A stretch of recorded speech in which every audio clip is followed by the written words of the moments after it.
Hello. Today I just wanted to have a chat really. I thought it would be a good chance for me to share some little life habits that I have been implementing that I feel have been really life improving.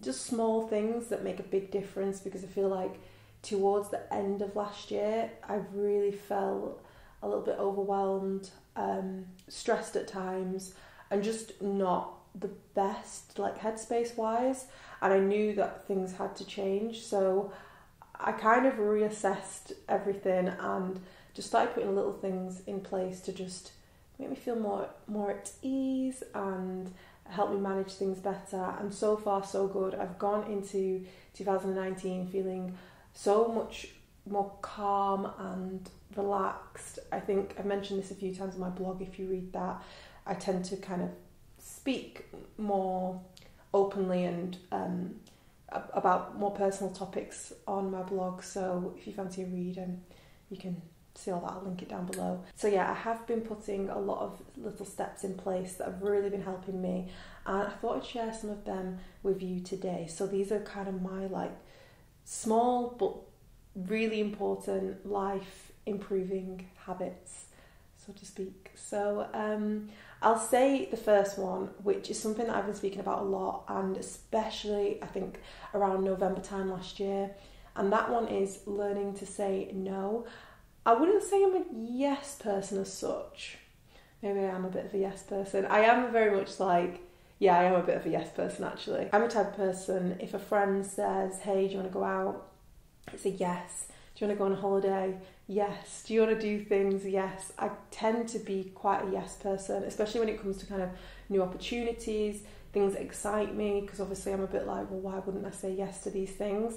But I often find the problem I have is I can say yes to loads of things that seem good at the time, and then when they come around and I'm busy and a lot's going on, I can kind of feel overwhelmed by the amount of stuff that I've committed to. And that's another thing, I'm kind of one of those people that I do feel obliged to stick to things, so I wouldn't cancel plans unless it was totally had to happen. And yeah, I tend to stick to what I've previously agreed to.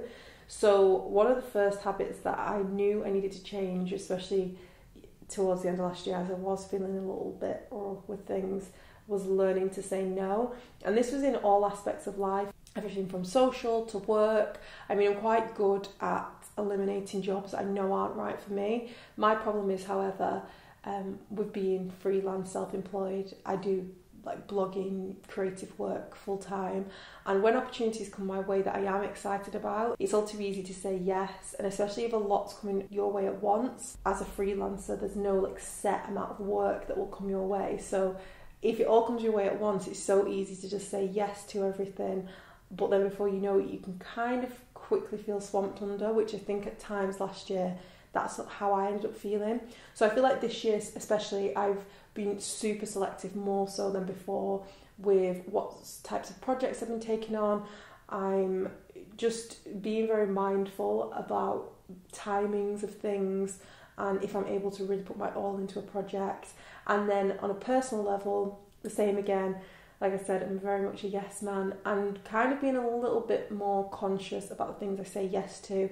I am quite social. I love spending time with my friends and loved ones, so it's usually quite easy for me to say yes to things. But I think it's realising that I also need time for myself, and to not fill every moment with something, be it work or social occasions. So just slowly implementing that habit of being like, it's okay to say no. And yeah, that's something that's really helpful to me. Not no to everything, but just no to the right things. Number 2 is spending less time on social media.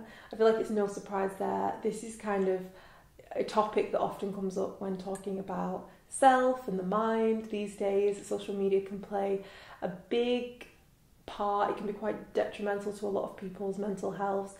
And, you know, I'm not surprised, because we're kind of navigating it and learning as we go. It's pretty new in the grand scheme of the history of humans, so no one really knows the long-term lasting effects of it. I sometimes struggle because in part social media is a big part of my job, but also I'm someone who really loves and appreciates just like real interactions and living in the moment. So it's something that I've really had to think about and strike that balance that works for me. You know, on Instagram, it's like the timer thing. I now set that to 45 minutes, and so far that's working really well for me. So when it comes up, if I've been on my phone, on my Instagram in particular, should I say, and it says 45 minutes that you've been on it, I just come straight off it. Like, for some people that might seem like a long time, but other people that might not seem like a long time. But for me, I just feel like I don't really want to be spending more than that a day on an app. It is part of what I do as a job, so it's finding that balance, but I feel like that's enough time for me to, you know, interact with people, share what I need to share, but also not get kind of sucked into the loophole. So I really do appreciate that feature, and it's been working really well for me. In fact, over the Christmas period, it was great because I kind of just dropped off social media altogether. It was really chilled, and I was especially kind of implementing all of these things. And I think I got my average daily time down to 15 minutes per day. That sounds like a lot if you're not a social media user, but if you are a social media user, you'll know that that's actually quite good, especially if it's part of your job. So yeah, I kind of feel like it's weirdly rewarding the less time I spend on it, and just finding that balance, and you know, the whole kind of curating what you see. I've usually been quite good at that anyway, but there's so much thrown at you these days online, like look at this, look at this, look at this, and it's really important that you kind of consume the things that are going to make you feel good, that are actually giving you something, whether it be entertainment, you know, knowledge, or whatever you want from what you consume online. So I think that's been a really good, like, sort of little life improving habit that I've been implementing, and I intend to do going forward as well. So this next one kind of ties in with the last one. One of the things I wanted to do was kind of sort of direct my procrastination. It can be hard sometimes when you are your own boss, so to speak, to like really manage your time and be like, right, you're doing this task at this time, because there's no one telling me what to do. It's only when I have like a contract with a job that I know I have a particular deadline, but most of the time it's kind of like I could finish work at this time, but I could also work till, you know, midnight. There's kind of no drawing the line, so you kind of have to draw your own line. And sometimes when I'm not feeling in the right mindset, I'm finding creativity is not flowing or something's not going right, I can be such a procrastinator. I think a lot of us struggle with it in all walks of life, especially with distractions like social media. I found that when I had a moment and I just I wasn't really in it with my work, be it I was writing or sitting down trying to plan a video, I'd just kind of pick up my phone. It was like a habit. Phones are here actually right now, and I'd just scroll, but sometimes I wouldn't even realise that I was doing it, so it was just a waste of time. And I feel like if you're going to waste time, you may as well waste time doing something you enjoy or get something from. And it's not that I don't enjoy Instagram, I enjoy it what it is, but like with that, for example, if I'm spending 15 minutes scrolling, often I come off it and I don't come away with anything. I've just literally wasted that time. So I was thinking, what other things do I enjoy to do that I always say that I don't have time for, but in those tiny moments of, you know, 15 minutes, 10 minutes, half an hour, I could be better spending my time. And straight away I was like, what have I not really done in 2018? Read books. And I absolutely love reading. It's the one time I can completely switch off, and I'm just in my own little bubble. I can really get submerged in a good book. And I just thought to myself, wait a minute, imagine every time I was just, you know, procrastinating. Instead of picking up my phone, I picked up a book. So I've implemented that in January, and I read my first book of the year, which is this book right here actually. It's Jodie Picoult, who I believe is kind of a well-known author. I think she's had a couple of books made into films. I've never read her books though before, but actually my mother passed this on to me, and it's Small Great Things. I won't go into it too much, but I really enjoyed this book. It's a little bit about race, relationships. It's fictional, if you're wondering. I'll link it down below because it's a really good book. I'm waiting to pass this on to a friend who fancies reading this. I love passing on a book. That's such a good feeling, especially then when the friend has read the book and you can discuss it. Yeah, and it really gave me joy. I feel like I've got something from it because I always feel inspired, which then helps with my work. And it just, I feel happy for it. Like, you can see me smiling now. Like, I felt like my time had been better spent, and then in turn that reduced my time on social media, because that's sort of like procrastination time. You know, for you it could be something else, whatever you feel like you enjoy and relaxes you but you don't have enough time for. Maybe think about that. If you are a social media person, that could be a good trade. And something to add, actually this does fall into the next point, which is creating more time for me, which kind of goes hand in hand with the reading. I guess all these points kind of tie in with each other. Another thing that I've kind of got back into, which I haven't done for so long but it used to be one of my biggest hobbies, is drawing and painting.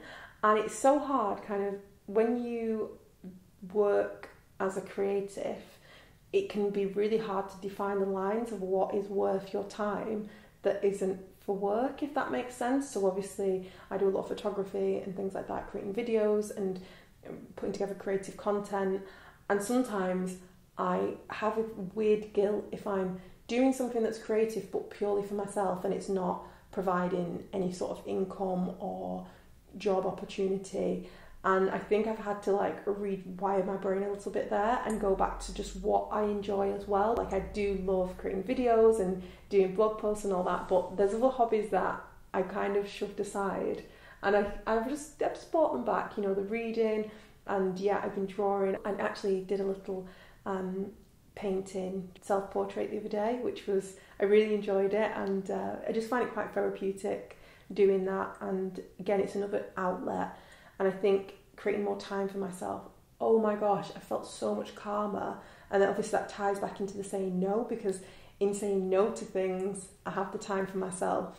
And I kind of forgot I needed that. And I think a lot of us do. We forget we actually need us time. And I know a lot of us, myself included, can always be like, I don't have time. But there's always something that you can kind of get rid of out of the schedule to kind of make a little bit of extra time for you. You know, some people like to go and have a bath and lock the door and be in a bathroom on their own for half an hour. For someone else, it's reading a book. You could go for a walk. But I do think it is really important to check in with yourself and just have that alone time, whether you're extroverted or introverted or a bit of both. Yeah, I feel like it's really good for the mind and the soul and all that. This point definitely ties in with the last one. It's acknowledging my feelings. I feel like I've been getting a lot better at that. It's so easy to kind of push things aside. I'm definitely an emotional person anyway. Like I don't have any problem in letting out my emotions. I'm quite in tune with my feelings in that way. But I think sometimes I can have trouble like really acknowledging like the root of certain feelings and why I'm feeling that way. And I guess it comes back to doing the things that are for you. So realising that actually, yes, taking time out for myself and having that half an hour to say, read a good book actually really does feed my inner being and does bring me happiness. So do more of that. That feeling afterwards of feeling really calm and clear-headed, tying that back to, oh, it's because, you know, you had that time alone, you had that evening in doing nothing, you had that, you know, afternoon where you just sat and painted.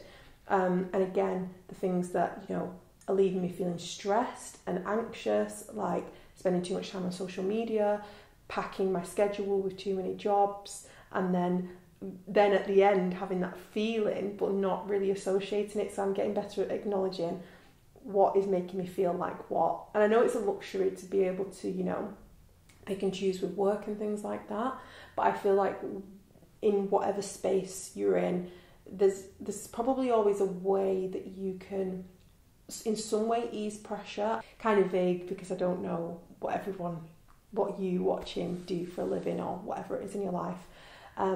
But yeah, just sort of acknowledging what would help you and kind of putting those steps in place, implementing them so that you can feel more at ease, calmer, more balanced. So yeah. And this last one, again, ties in with the last one, and it's kind of what I just touched on.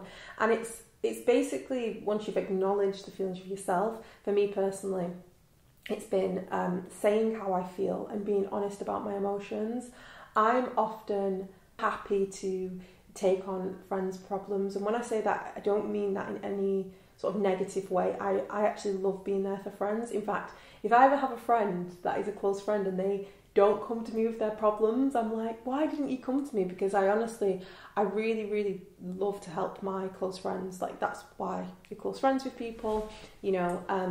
But then at the same time, I'm not always the best at saying to friends when I've been sad, or, you know, if I'm feeling stressed, but I'm getting better at it. And I can only say that it's been the best thing, because you'll be surprised the amount of people that you can relate with.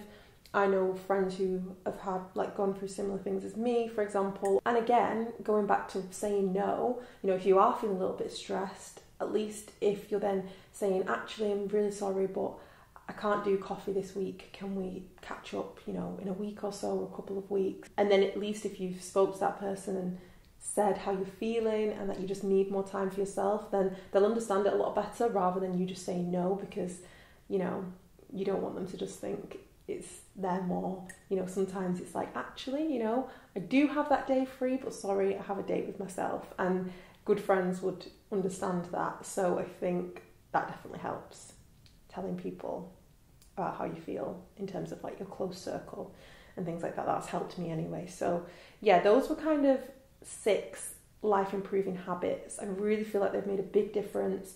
The things I've been implementing over the past couple of months, and I really hope to continue well on into 2019 and beyond, because I feel like they're small things, but they make such a big impact.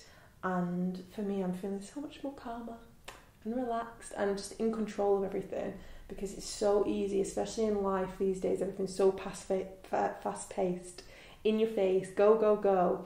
You can feel like swamped sometimes. So any little things you can do to kind of manage that, I think, are good. So yeah, I think I'll end that here because I've waffled on long enough.